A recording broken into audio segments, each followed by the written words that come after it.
Mga buddy, gagawa ako ng dishwashing liquid. Kaya samahan nyo ako at panoorin nyo ang aking video. Ito ang mga materialis na ating gagamitin.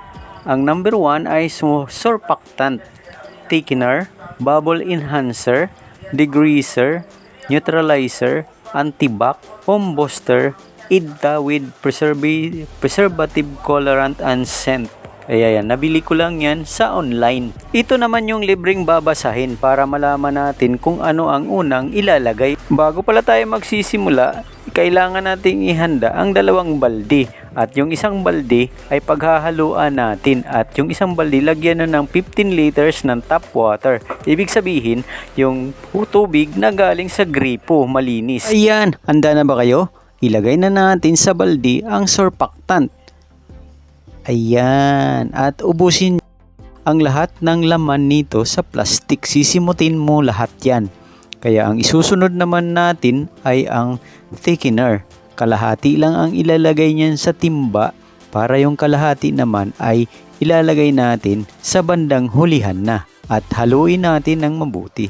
Tuloy-tuloy lang ang paghalo at kailangan yan halong-halo siya. Kasi kailangan yan mahalo. Ayan, puti na siya. At ang kasunod naman dyan ay ilalagay na natin ang bubble enhancer. Ayan. At habang nilalagay ang bubble enhancer ay sige pa rin ang paghalo natin. Tuloy-tuloy lang ang paghalo. Ayun nga pala, ang ginagamit kong panghalo ay kahoy na bilog lang. At isang direction lang ang paghalo. Kaya yan. Ngayon, dadagdagan naman natin siya ng paunti-unting tubig. Mga 2 litrong tubig. Ayan, halo ng halo. Sige lang ang halo niyan. Ayan, unti-unting dagdag na lang ng dagdag ang tubig niyan habang hinahalo. Kailangan kasi yan guys, paghaluing mabuti ang kalahating thickener, bubble enhancer at surfactant hanggang ma-creamy white. Kaya yan ang purpose guys, kaya natin siya haluin. Ayan, at ilalagay naman natin ngayon ang degreaser. At take note guys ha, unti-unti nyong ilagay ang 15 liters na tubig hanggat maubos ito. Ayan, ngayon hahaluin na naman natin yan. Yan ang degreaser. Haluin lang natin ang haluin. Ayan, at medyo dagdagan na natin ng tubig. Hanggat sa maubos yung 15 liters na tubig. At yan, ang kasunod niyan ay neutralizer with antibac, foam booster at IDTA with preservative colorant. Pinakahuli naman yan guys ang ilalagay natin.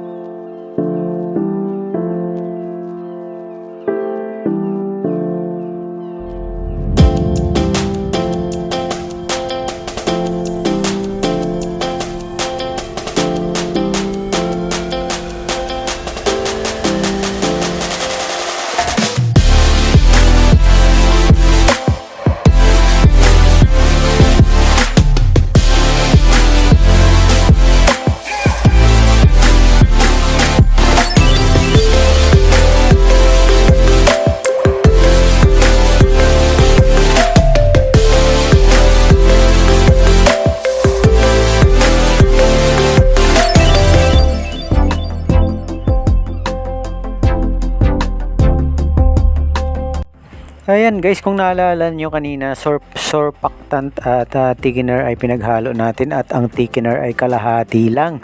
Ngayon ilalagay na natin siya kasi sa bandang dulo na siya at matatapos na tayo.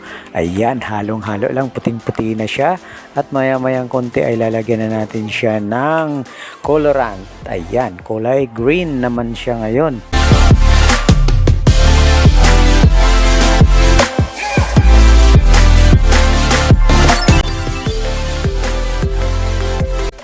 Ayan ang mga buddy, nahalo na natin at medyo reduce na ang kanyang pagbula. Ayan, kaya atin muna siyang patiningin, tatakpan natin para bukas at mailalagay na natin sa mga lalagyanan at i-ready na para sa pagbenta. Ayan na sila at yan, nakalagay na sa lalagyanan at niripak na namin at for sale na sila ngayon. Kaya yun. At ito naman ngayon ang itsura nila at ito yung mga natitira na mga dishwashing na hindi pa na-repack. Ayan, dishwashing na dishwashing talaga ang kulay at itsura nila. Ayan, malapot. At ayan mga kabady, sana may natutunan kayo sa aking video at huwag kalimutan mag-like, comment down below, share, strike the notification bell para lagi kayong updated sa aking mga bagong video. At kung hindi ka pa nakapag-subscribe, subscribe na!